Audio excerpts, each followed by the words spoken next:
So I first encountered the Soulcards in the early 2000s, but their publication date is 1995. And it's definitely that era of art. Any of you who were old enough to be paying attention to art trends at that time, I think that these cards are particularly marked by the 90s style of feminism. People who are art scholars probably have names for the eras that I'm talking about and could address it more eloquently. But these are the soul cards, and I'm on my third deck of them. I was introduced to them by a co-worker when I worked in the library field.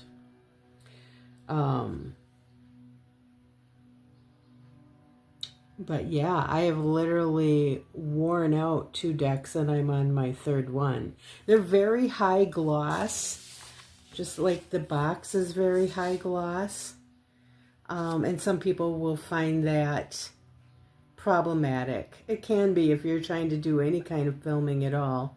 You really have to be careful with your lighting. And the box itself is nowhere near as intricate as the boxes that we have now, especially for tarot cards, but some oracles too. It's really a very simple box, and I like how the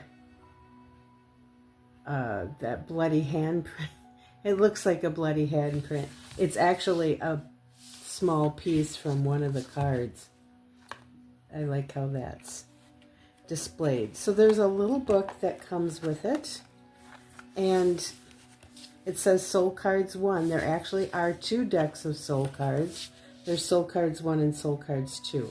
I did briefly own Soul Cards 2 at one time. I no longer have it. In fact, I had a whole collection of cards at one time that I no longer have. And I keep saying I'm going to tell the story about that, and then I never do. So there's a small book that comes with it, but there is no breakdown of the meanings of the cards. There's no writing about each card, so no interpretation. There's no numerical value given to each card. It really is based on your intuitive relationship to the card at the time that you draw it. And so a card that has a meaning to you one day might have a different, same card might have a different meaning to you the next day, depending on what's going on and in what context you draw it. So the very last page here is about the author. The author is Deborah Koff-Chapin. Deborah Koff-Chapin received her BFA from Cooper Union in 1974. On her last day in school, she discovered touch drawing in a revelatory play. Deborah has been developing and teaching the process ever since. She is creator of the best-selling decks Soul Cards 1 and 2 and Portals of Presence, as well as Soul Touch coloring journals. She is the author of Drawing Out Your Soul. Deborah teaches touch drawing internationally. She has received as artist in residence. She has served, as artist in residence at numerous events, including the Parliament of the World's Religions. She is founding director of the Center for Touch Drawing and lives with her husband, architect Ross Chapin, on an island in Washington State. Their daughter, Aaliyah Chapin, is an internationally recognized realist painter. So that's about the author. And the book says, hold in your hands an offering of images from the depths of the human soul. Use them to nourish and evoke your own insight and creativity. There are no preconceived meanings to the cards. Think of them as mirrors through which to reflect upon your own soul. Any image may evoke a different response, depending on who chooses it and the context in which it is seen. And then it says this manual offers a full range of possibilities for selecting and integrating the images, as well as suggestions on using this deck in conjunction with Soulcards 2. Be open to discovering your own ways to bring them into your life. These cards are enlivened by your creative vision. May these images serve as an inspiration in the remembrance of who you are. So the whole book then, this little book, is full of ways that you can use these cards and spreads that you can use these cards and different ways that you can respond to them. Silent contemplation, written or verbal, visualization, movement, dream incubation, and music. Sorry.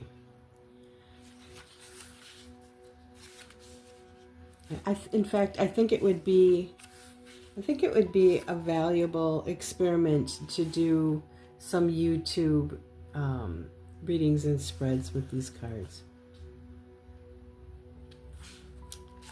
Or they could make for a interesting group participation. Let's try one of the spreads. Here's a 2-card spread. Card number 1 is the challenge, and card number 2 is the gift. So card number 1, the challenge, your central challenge in relation to this issue. But what's the issue? Well, let's just say card number 1 is your central challenge in relation to an issue, and card number 2 is the gift within the challenge. Okay, so the challenge and the gift within the challenge. Let's draw a couple of cards. They are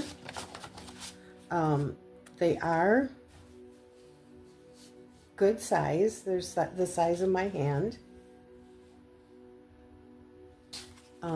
But they are easy to shuffle.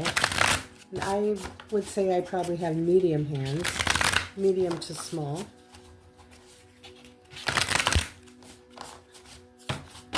Okay. I will cut them and we will draw. Okay, here's card number 1, which is the challenge.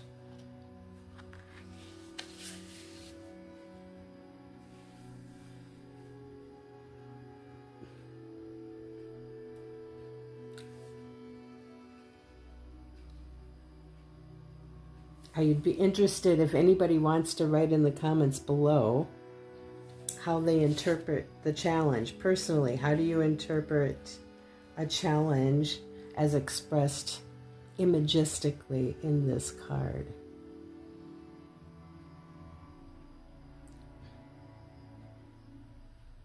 Myself, when I look at this, and it is June 28th today, so we're getting very close to the 4th of July, and of course, you know, everywhere we go, we're seeing signs in our world, in the United States anyway, that we're getting close to the Independence Day holiday. And so when I look at this card, the red, white, and blue colors immediately jump out to me, which makes me think of my country, and it makes me think that our country is facing several challenges now, as any country is, I'm sure. There's some purple here too, some pink.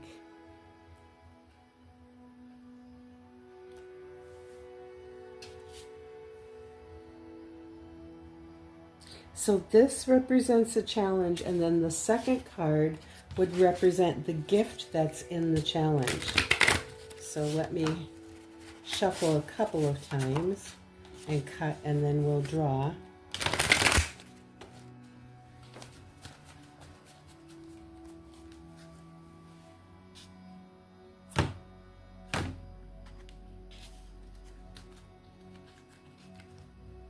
Okay, here's card number 2.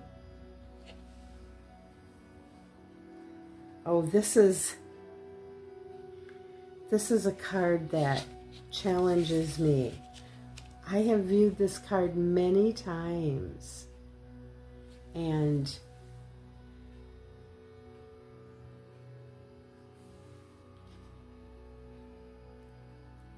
I don't know if I should speak. I don't want to muddy what you might be thinking.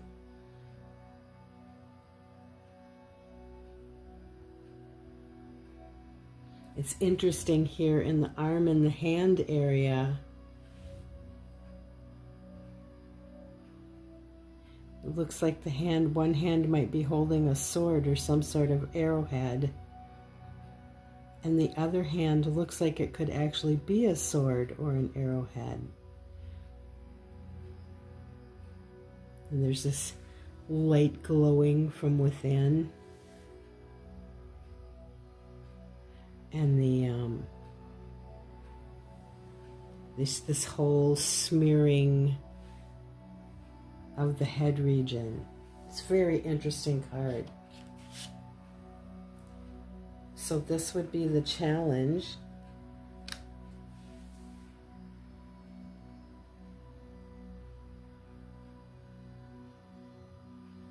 And this is the gift within the challenge.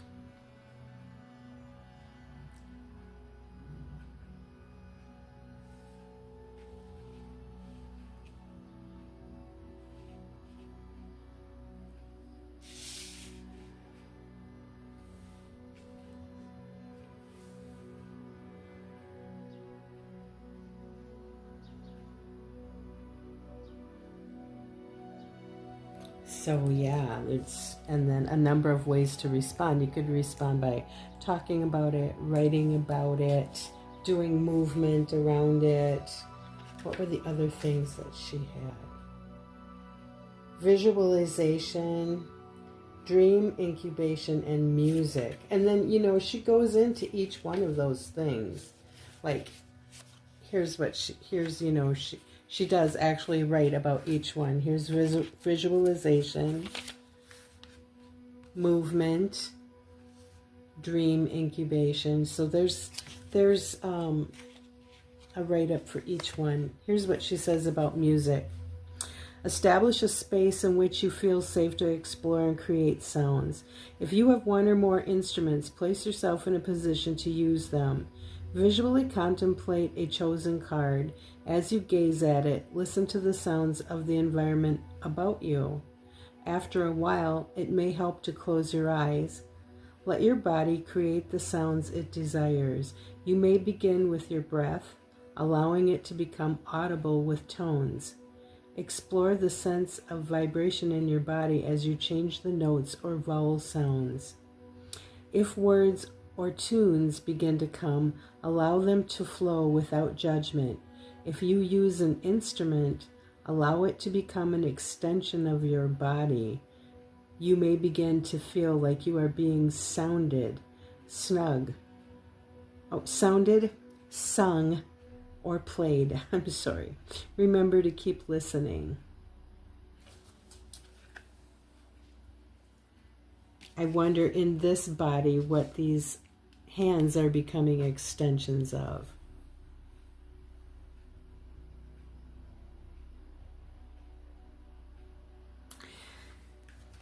So that is Soulcards 1. I do not have Soulcards 2 to do a walkthrough. I'm pretty satisfied with this deck. Soulcards 2 is also very beautiful. So I may obtain it again at some point. Okay, so let's do a walkthrough of the cards.